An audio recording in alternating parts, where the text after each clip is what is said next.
우리 하나님 말씀은 요한계시록 11장 말씀을 보겠습니다. 11장 1절부터 13절까지 보겠습니다. 요한계시록 11장 1절부터 또 내게 지팡이 같은 갈대를 주며 말하기를 일어나서 하나님의 성전과 제단과 그 안에서 경배하는 자들을 청량하되 성전 바깥마당은 청량하지 말고 그냥 두라. 이것은 이방인에게 주었은즉 그들이 거룩한 성을 42달 동안 짓밟으리라. 내가 나의 두 정인에게 권세를 주리니 그들이 굵은 베옷을 입고 1260일을 예언하리라. 그들은 이 땅의 주의 앞에 있는 두 감람나무와 두 촛대니 만일 누구든지 그들을 해하고자 하면 그들의 입에서 불이 나와서 그들의 원수를 삼켜버릴 것이요 누구든지 그들을 해하고자 하면 반드시 그와 같이 죽임을 당하리라. 그들이 권능을 가지고 하늘을 닫아 그 예언을 하는 날 동안에 비가 오지 않게 하고 또 권능을 가지고 물을 피로 변하게 하고 아무 때든지 원하는 대로 여러 가지 재앙으로 땅을 치리로다. 그들이 그 증언을 마칠 때에 무적행으로부터 올라오는 짐승이 그들과 더불어 전쟁을 일으켜 그들을 이기고 그들을 죽일 터인즉 그들의 시체가 큰 성길에 있으리니 그 성은 영적으로 하면 소돔이라 하고 애굽이라고도 하니 곧 그들의 주께서 십자가에서 못 박힌 곳이라. 백성들과 족속과 방언과 나라 중에서 사람들이 그 시체를 사흘 반 동안 보며 무덤에 장사하지 못하게 하리로다. 이 두 선지자가 사는 자들을 괴롭게 한 고로 땅에 사는 자들이 그들의 죽음을 즐거워하고 기뻐하여 서로 예물을 보내리라 하더라. 3일 반 후에 하나님께로부터 생기가 그들 속에 들어가매 그들이 발로 일었으니 구경하는 자들이 크게 두려워하더라. 하늘로부터 큰 음성이 있어 이리로 올라오라 함을 그들이 듣고 구름을 타고 하늘로 올라가니 그들의 원수들도 구경하더라. 13절 그때에 큰 지진이 나서 성 10분질이 무너지고 지진에 죽은 사람이 7천이라. 그 남은 자들이 두려워하여 영광을 하늘의 하나님께 돌리더라. 아멘. 우리 요한계시록을 계속 묵상하고 있는데 계시록은 그 안 중심이 비교적 질서 있는 구조로 되어 있습니다.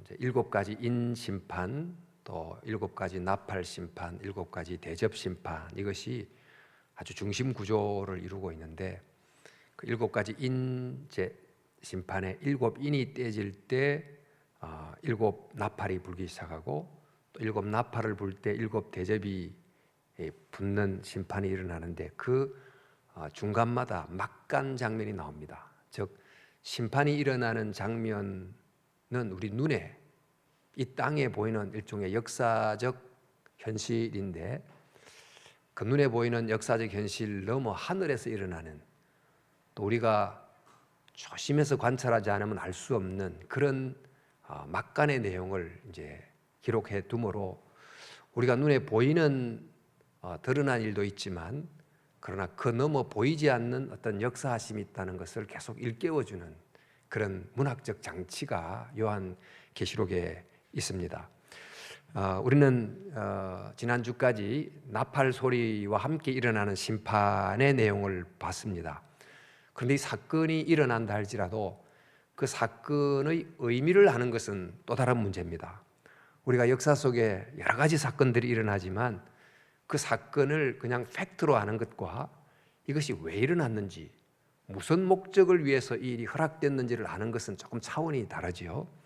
그러니까 그 사건의 의미를 제대로 알려고 하면 그 사건을 바르게 해석할 수 있는 일종의 어떤 바른 관점이 필요합니다. 그것이 바로 천사의 손에 들린 책입니다. 즉 말씀이지요. 하나님의 계시입니다. 우리는 자연이라는 책을 보고 또 역사라고 하는 책을 보는데 자연이라는 책을 보면서도 꽃을 보고 나무를 보고 잎을 보고 하지만 그 보이는 것 그 너머 있는 그 의미를 제대로 알지 못합니다. 우리 역사 속에 수많은 다양한 일이 일어나지만 그 일들 넘어 또 권력자들 그 넘어 이 일은 인간의 죄로 인한 결과이며 또 하나님의 심판의 개입이라고 하는 것까지는 대부분 보지 못합니다. 그런데 그것을 바르게 알려면 그 천사의 손에 들린 열려진 두루마리 책을 읽어야 돼요. 그러니까 열려진 두루마리 책이란 말은 성경이란 계시지요. 이 계시를 통해서 우리는 바르게 알 수 있다는 것입니다. 그런 점에서 성경은 모든 만물을 있는 모습 그대로 제대로 보게 해주는 태양빛과 같다고 비유할 수 있습니다. 자, 그래서 이 천사는 요한에게 이 책을 받아 전하라. 그래서 온 세상에 전하라는 거죠. 모든 사람들이 그 책의 내용이라는 렌즈를 끼고 자연을 보고 역사를 봐야 제대로 알 수 있기 때문에 이 책을 전하라 그랬는데, 그냥 책을 전한다는 것은 그냥 책을 받아서 나는 이 책과 상관이 없이 그냥 전달하는 게 아니고, 먼저 이 책이 내 것이 되도록 책을 먹으라고 하는 것입니다.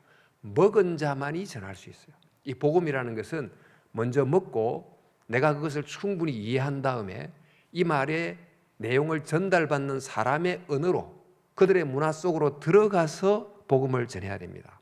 그러니까 이 말씀을 들을 때는 이 말씀이 주는 깨달음, 또 알게 되는 그 희열 때문에 이 책을 먹을 때는 굉장히 단맛이 있지만, 이것을 제대로 들리도록 전하려고 하면 번역해야 되고 그 사람 눈높이에 맞게끔 설명해야 되고, 그러니까 수고가 됩니다. 그럼에도 제대로 잘 들어만 준다면야 다른 나라 말로 번역하는 수고쯤이야 왜 못하겠습니까마는, 그러나 대부분 잘 들으려 하지 않습니다. 또 이미 이 사단이 에덴 동산 이래로 이 하나님과 인간과 세상을 바라보게 하는 렌즈를 잘못 끼워놨기 때문에 이 패러다임을 바꾸지 않기 때문에 더 저항을 하게 되는 그런 면이 있습니다. 여러분, 예수님께서 하나님의 나라를 말씀하실 때도 그들이 정말 진리라고 분명히 깨달아졌다면 그렇게 거부했겠습니까? 그러나 오랫동안 그들이 유대교로부터 받았던 그 성경을 바라보는 그 틀에 묶여 있었던 거죠. 그러니까 그 틀을 벗는다는 것은 결코 쉬운 게 아닙니다. 그래서 그들을 이해시키려고 비유로 설명하고 설명을 하셨지만, 그러나 그들이 갖고 있는 그 아주 오래된 잘못된 틀에 묶여 있었기 때문에, 즉 진리로 의해서 자유롭게 되지 못했기 때문에 오히려 예수님이 잘못됐다고 생각하고 예수님을 죽이려고 하지 않았습니까? 지금 이제 선거를 앞두고 있습니다만은 사실 이 양쪽 진영의 후보를 객관적으로 보기가 상당히 힘들 거예요. 왜냐하면 각각의 속한 진영의 사람들은 그들의 안목을 가지고 보니까 100% 공평하게 본다는 게 참 어렵지 않겠습니까? 마찬가지로 정말 제대로 보려면 내가 끼고 있는 안경이 정말 옳은지 자체를 점검해야 되는데 그게 굉장히 어려운 거거든요. 그렇다 보니까 전할 때 이 전함을 받는 자가 제대로 그 말을 이야기하기가 너무너무 어렵다는 것입니다. 그러나 이런 어려움이 있다고 해서 그 말씀을 전하는 것을 포기할 수 있습니까? 포기할 수는 없지요. 태양빛 가운데 비치는 그 만물의 실상을 제대로 보도록 도와주는 일을 포기하면 사람들이 다 희미한 불빛에서 보이는 모습을 진짜로 생각하고 실상으로 생각하고 그렇게 속고 살아갈 수밖에 없다 보니까 이 두루마리 책, 열린 계시를 계속해서 온 세상에 알려야 된다는 것입니다. 자, 그래서 이 말씀을 통해서 우리가 바라보는 이 세상의 많은 일들의 정말 깊은 원인이 뭔가, 이 사건들이 우리에게 말하는 메시지가 뭔가, 이것은 하나님께로 돌아오라고 하는 일종의 하나님의 콜링이다. 그리고 지금 인간의 이런 죄에도 불구하고 아직 심판이 완전히 임하지 않는 것은 하나님이 심판을 유예하고 있는 하나님의 자비다, 긍휼이다 하는 것을 깨닫게 해주는 그런 말씀의 전파가 필요하다는 거예요.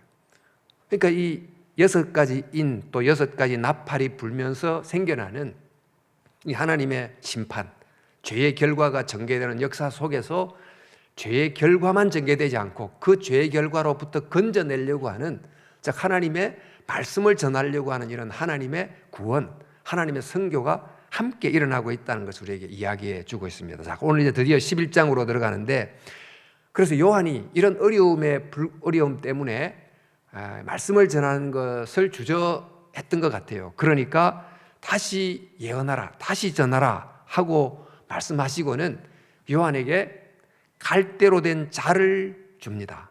우리 11장 1절 2절에 또 내게 지팡이 같은 갈대를 주며 말하기를 일어나서 하나님의 성전과 제단과 그 안에 있는 경배하는 자들을 청량하되 성전 바깥마당은 청량하지 말고 그대로 두라. 이것은 이방인에게 주었은즉 그들이 거룩한 성을 42달 동안 짓밟으리라. 이 지팡이 같은 갈대라는 것은 청량 도구예요. 그 당시의 청량 도구. 요즘은 뭐 줄자도 있고 뭐 자를 재는 여러 도구가 있지만 그 당시 청량 도구인데, 그것을 가지고 성전의 길이를 재고 제단을 재고 또 그 안에서 경배하는 자를 숫자를 세라는 거예요. 이 말은 숫자를 센다 그러면 그 숫자에 들어온 사람들을 보호한다는 거죠. 그러니까 상징적 수가 많이 나오지 않습니까? 그러니까 성전 안에서 보호를 받는 숫자에 세임 받은 사람이 누구겠습니까?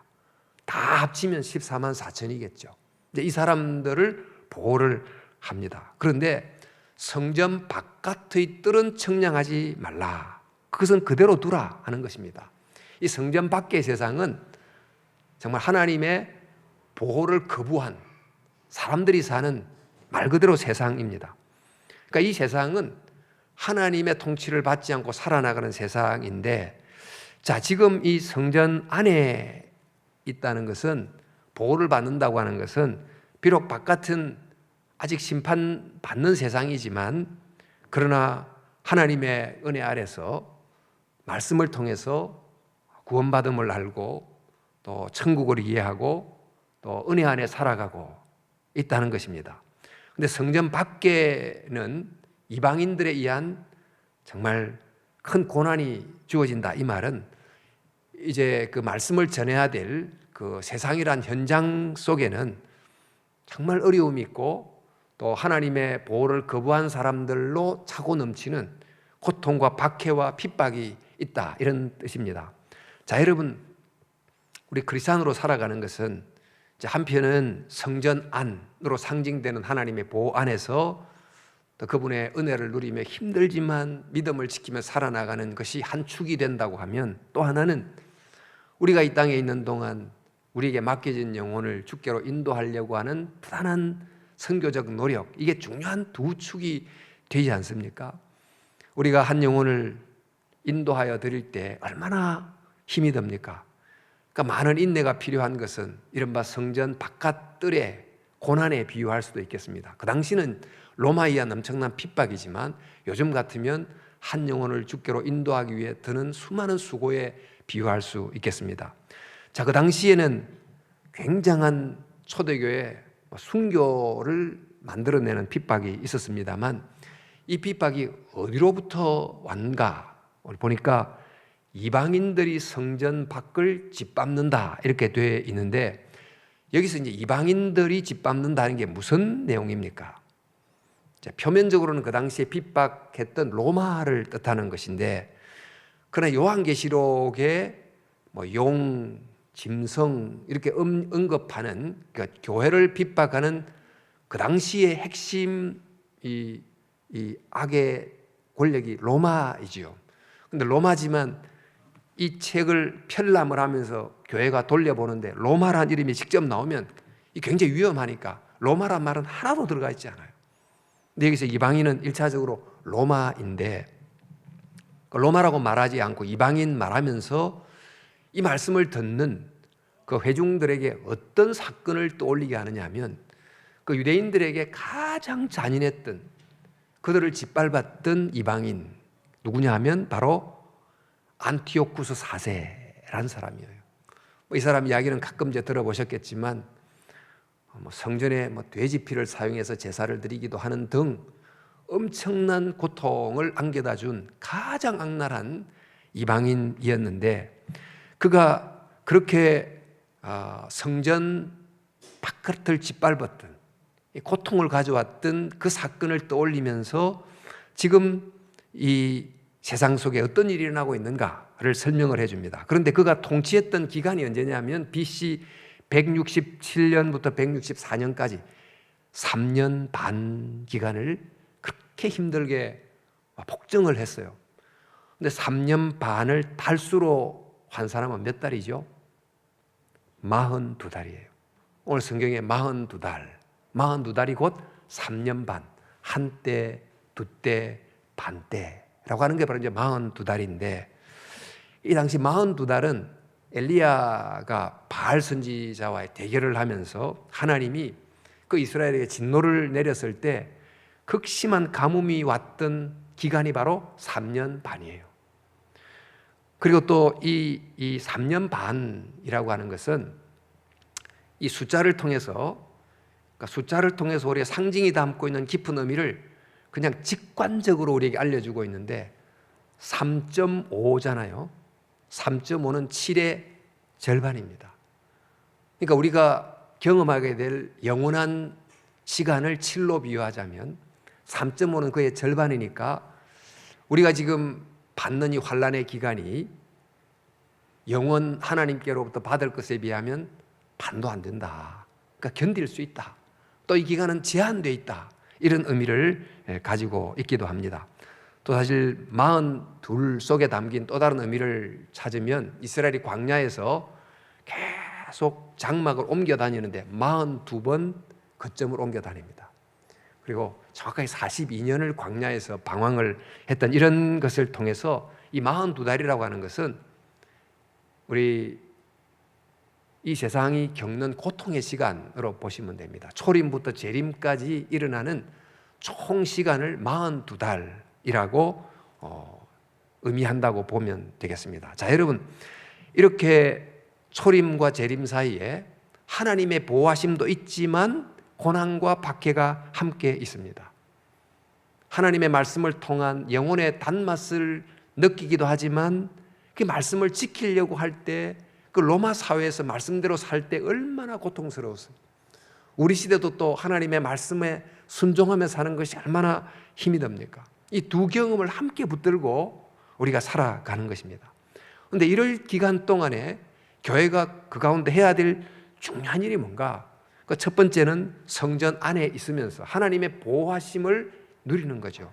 하나님의 보호하심이라는 것은 고난 중에 있지만 우리의 믿음을 잃어버리지 않도록 도와주시는 하나님의 공급하심을 계속해서 누리며 살아가는 것이고, 또 그런가 하면 이 성전 바깥에 있는 그 세상에 하나님을 증거하는 일을 또한 해야 되는 것. 이게 이제 교회의 이 세상에 존재하는 모습입니다. 자, 그래서 주님은 교회에게 권세를 주세요. 오늘 이제 11장 3절 보니까 내가 나의 두 정인에게 권세를 주리니 그들이 굵은 베옷을 입고 1260일을 예언하리라 그랬어요.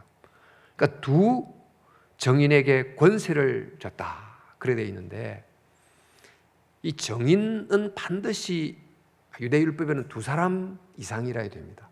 두 사람이 똑같은 말을 했을 때만 그 정언을 참으로 인정해 주는 것이에요. 그러니까 두 정인이 정언하는 것은 참이다, 그런 뜻입니다. 그래서 두 정인이 증거를 하는데 무엇을 증거하는가 보시면 굵은 베옷을 입고 증거하는 거예요.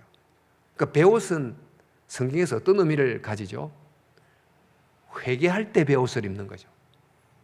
그러니까 무슨 말씀을 증거합니까? 모세가 애굽에 들어가서 무엇을 증거했습니까? 회개할 것을 촉구했어요. 엘리야가 바알 선지자가 지배하는 그 이스라엘 시대 속에 무엇을 증거했습니까? 여호와께로 돌아오고 회개하라는 걸 증거했죠. 예수님도 회개하라, 천국이 가까웠다라고 증거했어요. 교회는 계속 세상을 향해 하나님께로 턴백하라는 회개의 말씀을 증거하는 것입니다. 그런데 그 증거하는 기간이 얼마 동안인가 보니까 3절 말씀에, 우리 9절을 다시 띄워주시면, 내가 두 정인에게 권세를 주는데 그가 1260일을 예언한다고 되어 있어요. 이 1260일을 달로 한 사람은 몇 달이겠어요? 수학이 빨리 돼야 되지만은 42달이에요, 그게. 연으로 환산하면 3년 반이에요. 그러니까 1260일, 42달, 3년 반 다 같은 기간이에요. 그러니까 앞서서 그 이방인이 아주 교회를 핍박하는 시간이 3년 반. 근데 그 동일한 시간에 두 정인이 권세를 받아서 하나님의 말씀을 전가하는 시간은 1260일. 다르게 표현했지만 동일한 기간을 이야기하는 것입니다. 그래서 복음을 전하는 기간과 고난이 있는 시간이 같다는 것입니다. 이 세상에는 심판이 있지만 고난이 있지만 바로 이때가 복음을 전할 때다. 또 복음을 전할 때는 고난이 없을 수가 없다 하는 것을 알려주는 것이요. 그리고 또 이 세상 심판과 고난의 시간도 제한이 되어 있지만 3년 반이라고, 또 복음을 전할 수 있는 시간도 역시 제한이 되어 있어서 1260일이라고 제한이 되어 있다는 것입니다. 그러므로 교회가 늘 한편 교회가 예배와 기도에 힘쓸 뿐만 아니고 또 교회의 본질적 사명인 복음 전도에 힘써야 된다, 이런 이야기를 할 수 있겠습니다. 자, 그래서 두 정인에게 권세를 줬는데 이 두 정인이 누구인지가 조금 그 뒤에 이제 나옵니다. 한번 보면 11장 4절에 그들은 이 세상을 다스리는 주님 앞에 서 있는 올리브 나무, 감람나무 두 그루요, 촛대 두 개입니다. 그랬어요. 이 두 정인을 두고 개역개정은 두 감람나무라고 그랬어요. 올리브 나무, 두 촛대라고 했습니다. 이것은 두 정인이 있는데 두 정인의 모습이 감람나무 모습도 있고 촛대 모습도 있다는 거예요. 자, 이 두 사람이 어떤 점에서 감람나무요 촛대인가를 한번 보세요. 감람나무 올리브 나무인데 그 올리브 기름이 뭐 여러 가지로 쓰이죠. 식용으로도 쓰이고 또 불을 밝히는 데도 쓰이지만 구약 성경에서 이 중요한 기능은 왕과 제사장과 선지자에게 기름을 부을 때, 그러니까 그들이 하나님의 일을 하는 자격자로서의 어떤 기름 부음을 할 때 올리브 기름을 쓴 거예요. 그러니까 이들이 감람나무다, 이 말은 두 정인은 기름 부음을 받은 존재다, 그런 뜻이에요. 그러니까 누가 기름 부음 받았습니까? 구약에서는 왕과 제사장과 선지자들이 기름 부음을 받고는 기름 부음을 받은 그들이 뭘 했습니까? 즉 하나님의 나라를 이 땅 위에 세우는 일에 쓰임을 받았죠. 또 하나님의 성전을 제사장이 돕고 하면서 하나님의 성전을 세우는 데 쓰임을 받지 않았습니까? 그래서 바로 이런 이 땅에서 정인이 하나님의 나라 일을 하기 위해서 하나님의 기름 부음을 받았다, 이런 뜻이 됩니다. 우리 구약 스가랴서에도 보면 이 감람나무라는 두 사람이 나오는데 그분이 총독 스룹바벨과 대제사장 여호수아인데 이분들이 돌아와서 성전을 재건하는 일을 했는데 그들을 감람나무 이렇게 불렀거든요. 그런데 이 두 정인의 또 다른 모습이 바로 촛대인데요. 촛대가 불을 밝히려면 기름이 공급돼야 되지 않습니까? 그럼 어떤 기름을 공급합니까? 감람유를 공급해요. 올리브 기름을 공급해서 불을 밝히는 것입니다. 그러니까 감람나무에서부터 짜진 기름이 촛대에 전달이 돼서 빛을 밝힌다 하는 거죠. 그럼 이제 두 정인이 가진 모습이 뭡니까? 먼저 기름 부음을 받아요. 또 기름 부음 받은 그들이 촛대가 돼서 빛을 밝히는 거예요. 뭘 말할까요? 바로 두 정인은 구약의 교회와 신약의 교회를 뜻한다고 말할 수 있어요. 그래서 이 두 정인은 이처럼 그 기름 부음을 받고 또 촛대의 역할을 하게 되는데, 이제 택함을 받은 교회가 제일 먼저 해야 될 것은 늘 기름 부음을 받는 것, 이것이 가장 중요합니다. 그래서 우리가 예배를 그렇게 소중히 여기고 또 기도를 통해서 성령 충만을 구하는 이유는 우리에게 먼저 기름 부음이 있어야 된다는 것입니다. 그리고 그 권세를 가지고 세상 속에 복음을 전하게 되는 거죠. 구약의 교회가 그 기름 부음을 받은 왕, 제사장, 선지자가 제 역할을 충분히 감당했다면 구약 시대 때 세상을 밝히는 빛이 됐겠죠. 또 신약 시대 때 교회가 언제 정말 세상을 밝히는 촛대가 됐습니까? 오순절날 성령의 기름 부으심을 충만히 받았을 때 세상을 진동시키는, 어둠을 몰아내는 빛이 되지 않았습니까? 그래서 이것을 볼 때 우리가 정말 기름 부음을 받은 촛대가 되어야 된다 하는 것을 기억하면서 교회는 이 둘을 절대로 분리할 수가 없다. 열심히 기도하고 예배하는 교회가 되어야 됩니다. 그러나 동시에 열심히 선교해야 되는데, 만약에 우리가 헌금을 많이 해서 우리 교회 재정의 반을 전부 선교에 씁니다. 얼마나 좋은 교회입니까? 그런데 선교에 돈을 막 보내서 선교사를 돕기는 하지만 기도가 50%, 5대5로 정말 받쳐주지 않으면 그 돈이 영적인 영혼 구령에 쓰이기는 충분치 않은, 그냥 뭐 좀 구제해주고 물질적인 도움을 좀 주고 이렇게 끝날 수도 있는 거예요. 정말 이 선교와 기도는 절대로 뗄 수 없는, 둘이 반드시 같이 가야만 제대로 되는, 그럴 때 비로소 정말 우리가 사용한 선교적 노력이 영혼 구원이라고 하는 제대로 된 열매를 가져올 수 있다는 것을 우리에게 알려주는 것입니다. 자, 이렇게 해서 이제 감람나무라는 측면과 촛대라고 하는 측면을 가진 두 정인이 복음을 전합니다. 이 복음을 전하는데 마귀가 가만히 두겠습니까? 이 복음을 전하지 못하도록 여러 방면으로 박해를 하는 거예요. 그래서 이제 박해하는 장면이 나오는데, 마귀가 교회를 박해하는 장면은, 그러니까 즉 복음이 전달되지 않도록 막는 방식은 어떤 방식이 있을까요? 이 당시에 이 초대교회 때 가장 보편적인 방법은 박해라는 방식이 있었습니다. 그런데 그 교회들 중에 여러분 소아시아 7교회 중에 기억나는 제일 마지막 교회가 어떤 교회입니까? 라오디게아 교회죠.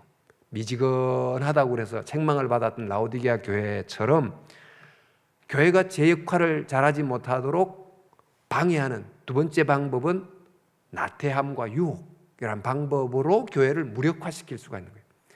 박해를 통해서 파괴하든지 유혹이나 나태함으로 무력화시키든지 두 개의 방식으로 계속해서 교회가 재기를 가지 못하도록 방해하는 이런 저항이 교회 속의 역사 속에 존재하는 것입니다.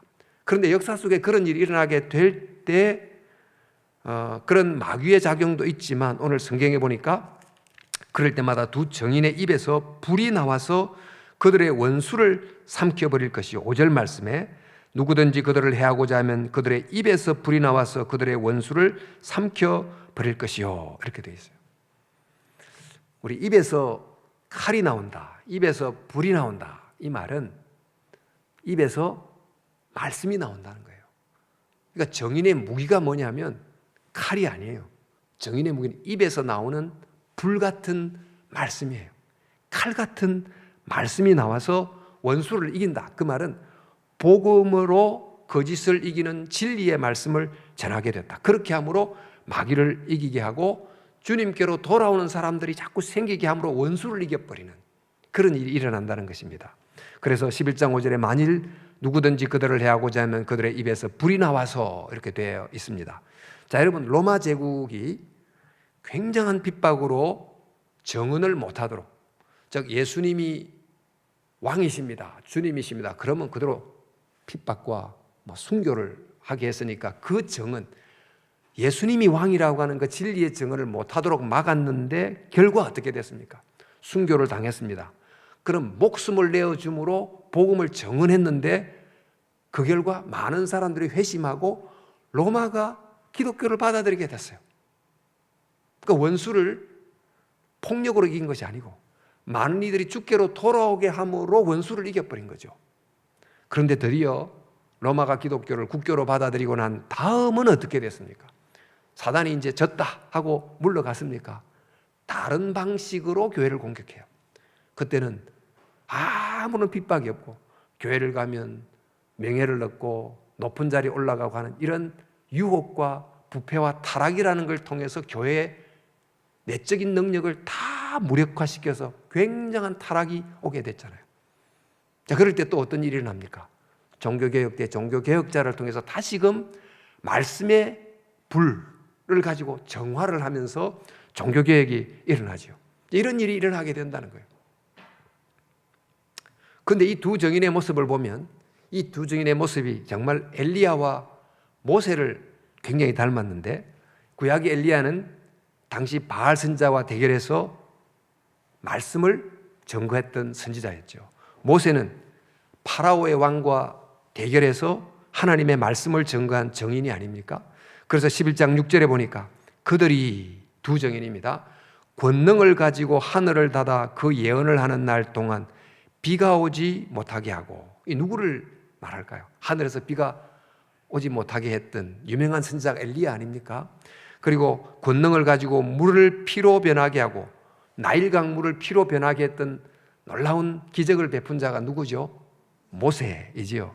자, 이것을 통해서 각 시대 속에 엘리야처럼 모세처럼 증언을 하는 증인들이 있다는 거예요. 그런데 이 증인들이 사탄에 의해서 죽임을 당하는 경우가 많이 있고 순교자가 생기게 됩니다. 그러면 이 사단이 우리가 이겼다라고 이제 생각할 것처럼 상황이 보이지만은, 그런데 조금 더 읽어보면 그들이 죽임을 당해서 주께서 십자가에 못 박힌 곳에 죽은 시체처럼 던져지게 되자 세상은 이겼다고 춤을 추고 좋아합니다.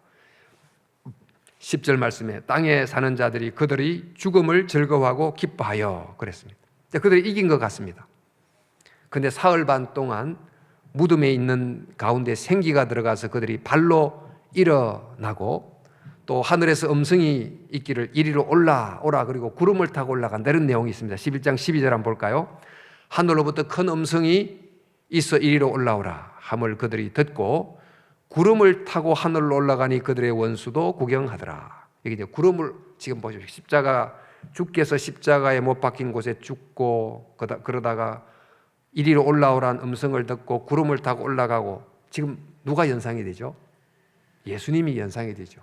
예수님의 죽으심과 부활과 성천이 연상이 되는데, 자, 이들이 핍박을 받은 후에 하늘로 구름을 타고 올라갔다. 이건 예수님께서 성천하신 거지만, 바로 이 구름이라는 것은 우리 이제 요한계시록 초반부에도 제가 말씀을 드렸던 것처럼 하나님이 인정하시는 당신의 아들이 됐다, 그런 뜻입니다. 즉 그들은 순교를 당해서 악에게 패배한 것 같고 죽은 것 같지만 사실은 그들이 하나님이 인정한 승리자다 하는 것을 말해주는 거예요. 그들은 이겼다는 거예요. 그들은 사실 지금 구름 같은 진리의 증인으로서 마라톤 완주를 하고 승리한 승리자로서 지금 하나님과 함께 통치하고 계신다, 이런 뜻을 암시해주고 있습니다. 자, 그런데 이 두 증인이 이런 죽임을 당한 것 같아도 다시 살아나요. 물론 이 두 증인은 계속 구약과 신약 시대마다 증언하는 교회들이 때로는 핍박 때문에 쓰러지기도 했지만 다시 살아나고, 또 유혹 때문에 무력화됐지만 다시 살아나는 그런 생명력 있는 교회를 우리에게 알려주고 있는데, 이것을 통해서 하나님은 이 땅을 향한 생명을 살리는 선교의 일을 멈추지 않는다라는 걸 알려주는 거예요. 우리 성경에 하나님은 어떤 분이십니까? 하나님은 사랑의 하나님인데, 사랑의 하나님의 구체적인 표현이 뭡니까? 하나님은 선교하시는 하나님이에요. 인간을 창조하실 때부터 사실 인간을 사랑함으로 창조하셨는데 아들을 보내셨다, 이 말은 선교사로 보내신 거예요. 그러니까 하나님의 신구약의 모든 활동을 일관되게 표현해 준 것은 바로 세상을 구원하기 위해서 선교사를 보내시는, 예언자를 보내시고 자신의 종들을 보내시고 마침내 자기 아들을 보내시고 자기가 오는 선교하시는 하나님, 이걸 미시오 데이, 하나님의 선교라고 그래요. 그러니까 하나님의 선교하심은 멈추지 않는다. 이 세상이 죄의 결과로 계속해서 고통과 핍박이 있다 할지라도 하나님의 선교를 멈추지 않는다. 자, 이럴 때 그 결과 어떤 일이 일어나게 됐는가? 우리 11장 13절, 바로 그때에 큰 지진이 일어나서 그 도시의 10분질이 무너졌는데 그 지진으로 사람이 7,000명이나 죽었습니다. 그리고 살아남은 사람은 두려움에 쌓여 하늘에 계신 하나님께 영광을 돌렸습니다.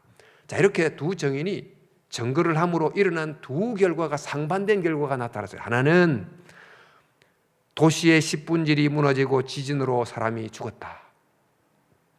예수를 믿지 않고 또 끝까지 하나님을 떠난 길을 간 사람이 있었다. 그러나 동시에 살아남은 사람은 두려움에 쌓여, 경건한 두려움에 쌓여 하나님께 영광을 돌렸다.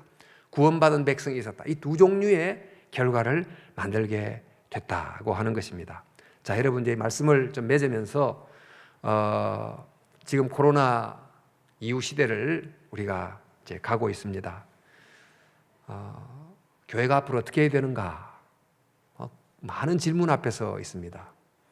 그러나 아무리 시대가 바뀌어도 우리 로마 시대 때 엄청난 핍박이 있을 때나 또 로마가 기독교를 공인하고 너무너무 핍박이 없는 때나 한결같은 교회의 사명은 바로 하나님의 선교를 감당하는 것입니다. 그러니까 하나님의 포기할 수 없는 교회를 향한 사명이 바로 뭐냐? 그것은 바로 빛을 발하는 사명이다. 하나님의 이 천사의 손에 들린 이 두루마리 책을 통해서 세상을 보고 하나님을 보고 나를 보므로 하나님의 뜻을 따라 살아가도록 회복시키는 일, 이것은 교회가 주님 오실 때까지 해야 될 사명이다. 그러니까 선교가 없는 교회는 교회가 아니다 하는 것을 먼저 알아야 됩니다. 자, 그런데 이 선교가 교회에게 주어진 중요한 사명인데 선교를 제대로 하려면 뭘 어떻게 해야 됩니까? 제일 첫 번째는 선교를 막는 세력이 주님 재림 전까지 있다는 거예요. 그 선교를 어떻게 막습니까? 교회가 그 사명을 감당하지 못하도록 계속 방해하는 일이 두 가지다. 하나는 핍박이거나 유혹이거나, 두 가지 방식으로 계속 우리를 제 기능을 못하도록 방해하는 일이 계속 있다. 근데 또 선교의 역할을 잘 감당하려면 어떻게 해야 되는가 하면 바로 우리 두루마리 책의 내용을 머리로만 아는 게 아니고 말하자면 감람나무가 되어야 촛대가 될 수 있다. 기름 부음을 받아야 촛대 역할을 할 수 있다. 오직 성령이 임하여 권능을 받아야만 예루살렘과 온 유대와 땅, 사마리아와 유대와 사마리아와 땅 끝까지 정인이 될 수 있다 하는 것입니다. 그래서 이 사명을 감당하기 위해서 우리가 뭘 해야 되는가? 성령을 구하는 기도가 또한 매우 중요하다. 이것을 우리가 깨닫게 됩니다. 여러분, 오늘 이제 말씀을 좀 보면서 지금 이 코로나 이후 시대에 존재하는 우리 교회가 이 끝까지 감당해야 될 이 선교의 사명을 어떻게 감당해야 되는가? 하나님은 어떻게 하라고 하시는가? 하나님, 우리에게 지금은 어떤 종류의 방해가 우리 가운데 있는 겁니까? 눈을 뜨게 해주세요.